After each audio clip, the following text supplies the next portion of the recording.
నమస్తే డిఆర్బి న్యూస్కు స్వాగతం. రోడ్డుపై నాటు వేసి నిరసన తెలిపిన ఆదివాసీ నాయకులు తంబళ్ల రవి.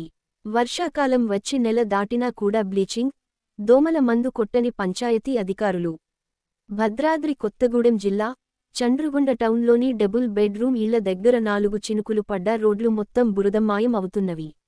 అధికారులకు స్థానికులు ఎన్నిసార్లు చెప్పిన పట్టింపు లేకపోవడంతో రోడ్డుమీద వరి నాటు వేసి నిరసన తెలిపారు.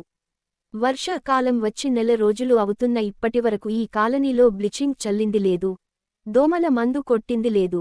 పిల్లలు బడికి పోవాలన్నా, ఇంట్లో నుంచి కాలు బయట పెట్టాలన్న రోడ్లు పూర్తి బురదమయంగా ఉంటున్నాయి.